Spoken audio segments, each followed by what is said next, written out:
Perdón, yo quisiera apuntar a la palabra que está en cuestión, lo que logró. Perdón, ella, después pidió Marcial la palabra, después Wilfredo y después tú. Pero, Sí, lo que es persona.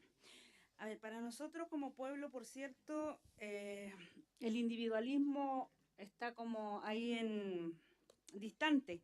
Sin embargo, son importantes la unidad, un núcleo de unidad básica, que son el CUNIL, y que la componen personas, pero aquellas personas representan familia. Por tanto, cuando nos referimos a personas, y creo que eso lo podemos verificar inmediatamente, cada uno de nosotros representamos a familia. Y la familia, por ende, representan al love, que es la comunidad. Por lo tanto, no sé por qué tanto marearse con la palabra persona. Creo que tenemos que ser así también relativamente prácticos, o sea, ver la realidad misma. O sea, en ese caso, siempre aparece una persona en representación, pero está, valga la redundancia, representando. Entonces, parece que nos tornamos en una contradicción a cada momento cuando se... Claro, ya entonces las personas componemos la familia y luego la familia, los CUNEL representan los. Eso es como énfasis. muy bien. Estaba Marcial. Ah, te la di. Bueno, Nancy Piñones, Aymara Urbano. Solamente referirme al tema de por qué de los temas que no son percibidos por las otras personas de la sociedad. Creo que darle un ejemplo más nomás, que es el más concreto en este caso, que el de la ley de pesca. En este caso voy a leer un escrito sobre eso. Dice: el ministro de Economía, Pablo Longueira, estimó que la ley de pesca, que cede gratuitamente todos los recursos del mar a 7 familias chilenas, no tiene por qué entrar en consulta con las comunidades aborígenes, ya que, según él, esta no es una ley que afecte directamente a los pueblos originarios. Esta es una regulación del sector de la economía, por lo tanto no corresponde una consulta. Esto en conjunto, por ejemplo, con un POP 91 también. Yo les pregunto específicamente sobre la ley de pesca. ¿Ustedes también piensan como gobierno que efectivamente no debe consultarse si, si afecta de manera directa a pueblos? Es una pregunta. ¿Van a responder? A ver, la verdad que en ese sentido tenemos una discrepancia. Usted dice que usted considera que afecta, nosotros consideramos que no afecta directamente a los pueblos indígenas. Eso estoy diciendo. Bueno, está bien. Por eso estoy diciendo, tenemos diferencias de opinión, pero esa es la diferencia de opinión, o diferencia de, más que opinión, de concepción que tenemos. Entonces, ahora, claro, y es un poco lo que estamos intentando discutir acá. A ver, lo que nosotros entendemos es que la afectación directa es cuando se afecta en la calidad de tal a los pueblos indígenas y en un modo diverso al resto de la sociedad, ¿ya?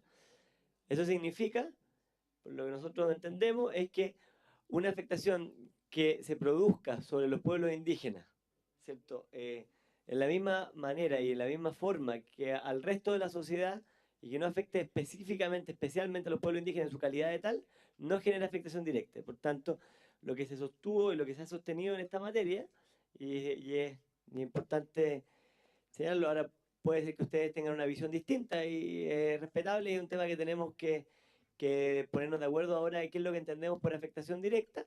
Es que, por ejemplo, en ese caso, eh, los pueblos indígenas, ¿cierto?, afectados, estaban siendo afectados como en su calidad de pescadores artesanales, y los pescadores artesanales tenían o sea, y no en su calidad de pueblos indígenas, sino en su calidad de pescadores artesanales. Entonces, esa era una de las materias. Ahora, eh, creo que es importante, no, o sea, porque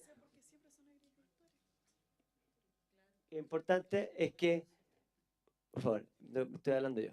Creo que es importante que, si bien esta es la instancia, o estas son las instancias para poder resolver esas diferencias. Ustedes han dicho que tenemos formas distintas de ver la vida, ¿cierto? Ustedes vienen de una, como dijo usted, realidad, ordenamiento jurídico, nosotros venimos de otro, como dice usted, ¿cierto? Bueno, ahora tenemos que buscar la fórmula de comprensión interna, entonces de llegar a esos conceptos, en donde los cuales los dos conceptos que son distintos poder entendernos y buscar esas cosas, esos puntos de encuentro. Entonces, y probablemente no va a ser el único punto que tengamos diferencia. Entonces, esa es la gracia de esta mesa. Muchas gracias. Muy bien, sigamos el orden. Había pedido Marcial la palabra. Después Wilfredo. Y Eric. No es el orden. Después. Yo estoy pidiendo hace rato, usted me sigue. Gracias. Voy a volver al inciso primero del artículo. La verdad es que igual en lo personal me causa, sobre todo después de lo que acaba de decir don Matías, me causa más preocupación la forma en que está redactado. Porque aparece ahí que cuando así lo estimen los órganos administrativos. O sea, de alguna manera, si bien se entiende que es el órgano que tiene que prever cuándo hay alguna afectación o cuándo va a provocar afectación directa a la medida, se gatilla la consulta, considero que la redacción otorga demasiada facultad a un órgano para decidir por sí mismo cuándo hay afectación y cuándo no. Porque en ese sentido, al leer la primera propuesta que hace el gobierno, también ellos hablan de los casos en que no son percibidos por la sociedad, pero la consulta, la afectación directa, hay afectación, tal como lo dice el término, bien directa, donde no hay duda que afecta. ¿Ya? No hay ninguna duda, por ejemplo, una carretera en la mitad de una comunidad indígena, ahí no hay duda que eso afecta a la comunidad.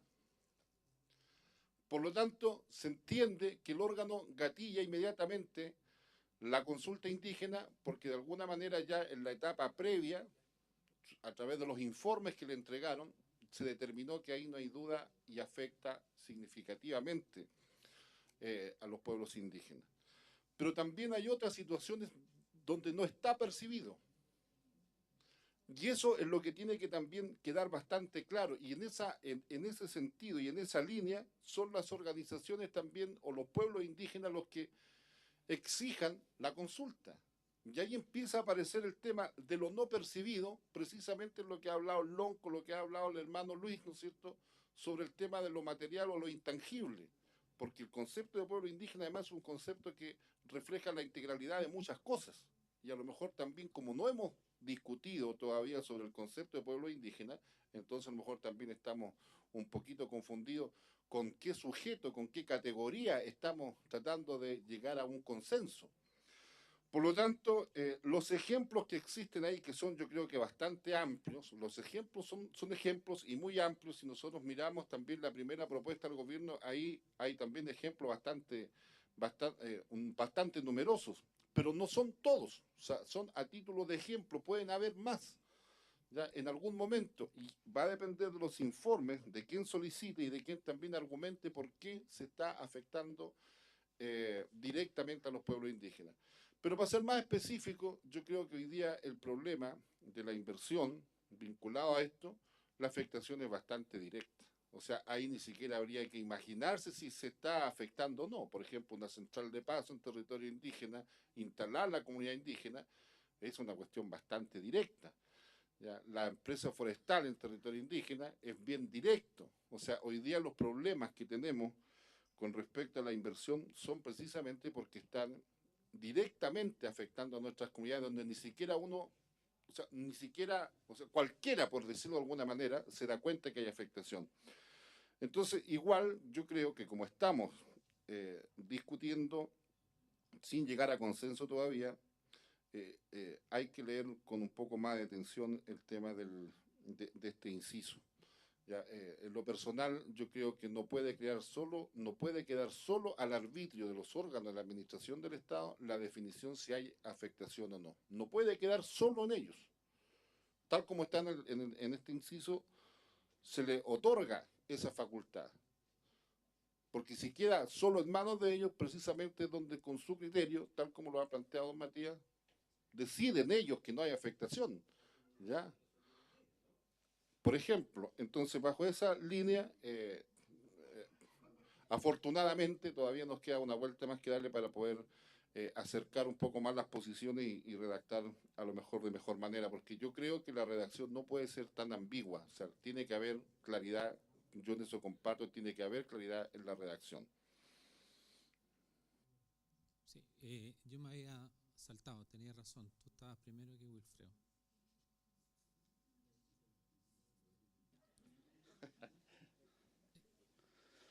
Bueno, José González representa al pueblo yacán, ¿no es cierto?, de Puerto Williams.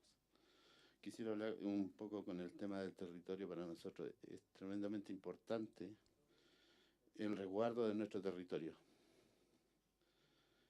Comprende mar y tierra. Cuando se dice que nuestro pueblo fue canoero o nómade canoero, no solo eso, también es semi-nómade. También se establecían, habían asentamientos.